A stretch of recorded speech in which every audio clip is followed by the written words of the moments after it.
안녕하세요. 반갑습니다. 말씀을 사모하는 여러분, 오늘도 말씀이 여러분의 삶을 평안으로 승리로 이끌어가는 은혜의 길잡이가 되기를 바랍니다.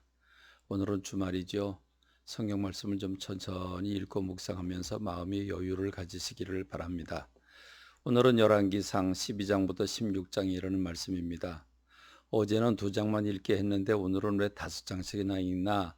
여러분 불평하겠지만 어제 2장 읽었으니까 오늘 조금 더 읽어야 되지 않겠습니까? 성경 말씀을 많이 읽는 것을 복으로 여기는 저와 여러분 되기를 바랍니다. 어제 말씀처럼 스바의 여왕처럼 정말 말씀을 사모해서 솔로몬의 지혜를 들으려고 그 먼 곳 땅끝에서부터 온 것처럼 그렇게 지혜를 사모하고 하나님의 말씀을 사모하는 저와 여러분이 되기를 간절히 소망합니다. 이제 솔로몬 왕이 죽습니다. 그리고 그 아들 르호보암이라고 하는 아들에게 왕권이 넘어갑니다. 세월이 흘러가는 건 누구도 막을 수가 없지요. 그런데 문제는 그 지혜로운 솔로몬이 우상을 숭배함으로 말미암아 그 우상 숭배로 말미암아 하나님의 진노하심이 있고, 그래서 하나님께서 그 나라를 둘로 나누기로 작정을 하신 상태입니다. 이 상태에서 아들 르호보암에게로 넘어갑니다. 그럼 여러분, 이 르호보암이 어떻게 행동하느냐 하는 것이 대단히 중요합니다.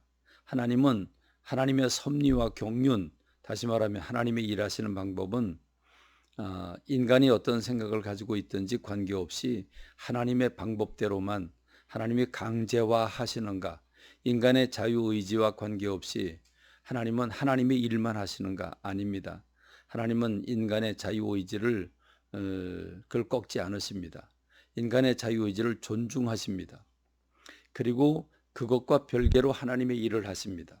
그러므로 하나님은 이미 죄송합니다. 오늘 하나님은 이미 이 이스라엘이라고 한 나라를 둘로 나누시려고 작정을 하셨습니다. 작정을 하신 가운데 르호보암이라고 하는 아들이 왕위를 물려받았습니다.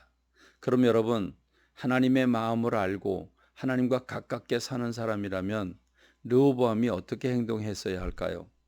그러면 우상을 다 버리고 하나님을 사랑했어야 합니다. 하나님의 말씀대로 살았어야 합니다. 그런데 그는 그렇지 못했습니다. 지혜로운 인생을 많이 살은 나이 같은 지혜로운 노년의 충고를 받아들이지 아니하고 젊은 사람의 충고를 받아들여서 강한 독재 정치를 행함으로 말미암아 여로보암이 10지파를 떼어 가지고 나가 북쪽에 가서 나라를 세웁니다. 그래서 나라가 두 쪽으로 나뉘어지게 되죠. 남쪽에는 지금 유다 지파와 베냐민 지파 둘이 한 나라 남방 유다를 이루고 있고, 북쪽에 올라가서 사마리아의 수도를 삼으면서 10개 지파가 북이스라엘이라고 하는 이름으로 이제 이스라엘은 나라가 두 쪽으로 남북으로 나뉘어져 있습니다. 이때부터 열왕기 상하 나머지 부분은 이 남북 왕들을 골고루 왔다 갔다 하면서 보여주고 있는 것이 남은 열왕기상, 열왕기하의 말씀들입니다. 문제는 여로보암에 있습니다. 여러분, 이 여로보암, 하나님께서 솔로몬이 우상 숭배함으로 말미암아 나라를 두 쪽으로 나누셨는데 10지파를 떼어가지고 북쪽에 보내서 나라를 세우게 하셨습니다. 이스라엘이라고 하는 이름으로 나라를 세우게 하셨죠. 여러분, 이 이스라엘의 초대 왕이 여로보암입니다. 하나님 여로보암에게 기름을 부으셔서 그로 하여금 나라를 따로 세우게 했는데, 여러분, 나라를 10지파를 띄어서 준 이유가 무엇입니까? 솔로몬이 우상 숭배했기 때문입니다. 그러면 여로보암은 10지파를 데리고 올라가서 뭘 해야 되겠습니까? 종교 개혁을 해야 되지요. 우상 숭배하던 걸 다 때려 부셔야 되지요. 그래서 하나님 마음에 합한 삶을 살아야 되겠죠. 그러면 북이스라엘이라도 바른 삶을 살지 않겠습니까? 그런데 안타깝게도 여로보암은 하나님의 마음을 읽지 못합니다. 그리고 자기의 왕권이 약해지는 것만 관심을 가집니다. 이게 무슨 말입니까? 여러분 북쪽 이스라엘로 올라갔는데 이스라엘 백성들은 우상 숭배를 하지만 그럼에도 불구하고 또 하나님도 섬기지 않습니까? 그래서 1년에 세 차례는 의무적으로 이 절기 때 유월절, 맥주절, 수장절에는 예루살렘 성전에 올라가서 예배를 참여해야 합니다. 예물을 드려야 합니다. 그런데 북쪽으로 올라간 이스라엘 사람들이 이 절기 때마다 1년에 세 번씩 남쪽으로 가 그래서 예루살렘 성전에 참여하게 된다면 자기 지도력이 약화되는 거죠. 왕권이 약화되는 거죠. 그래서 안 되겠다 싶어서 꾀를 내는 게 뭡니까? 그는 베델과 단 이 두 곳에다가 금송아지를 만들어 놓습니다. 그리고 선포를 합니다. 너희들은 이제부터 저 예루살렘에 있는 저 남쪽에 있는 유다에 있는 예루살렘 성전에 가지 않아도 된다. 왜냐하면 이 베델과 단에 있는 금송아지가 너희들을 애굽에서 이끌어낸 하나님이시기 때문이다라고 말합니다. 여러분 생각해 보십시오. 이게 얼마나 어리석은 일인가? 여러분 이스라엘 백성들이 시내산에서 금송아지를 만들어서 그것 때문에 하나님 앞에 참 얼마나 하나님의 마음을 아프게 했습니까? 그래서 모세가 진노하고 그 금송아지를 깨뜨려서 가루를 다 이스라엘 백성들에게 먹일 만큼 그렇게 진노하지 않았습니까?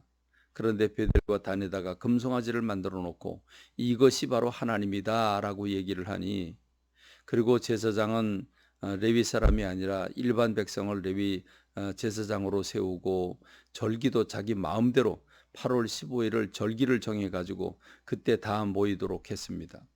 엉망진창입니다. 하나님이 없고 자기가 하나님이 된 것입니다. 결국 이 일로 하나님 진노하셔서 이 여로보암은 악의 모델이 돼버리고 맙니다. 그러니 북이스라엘은 북쪽으로 올라가서 초대 왕이 우상 숭배를 저렇게 했으니 길잡이를 만들어 놨으니 남은 19명의 왕들이 모두 100%다 우상 숭배하는 왕이 돼버리고 맙니다. 그러니 어떻게 되겠습니까? 하나님 여로보암에게 진노하셔서 내 집안에 재앙이 일어나고 아들들을 끊어내겠고 그 시신을 개가 공중의 새가 그 시체를 그 사체를 먹을 것이라고 말하고 있습니다.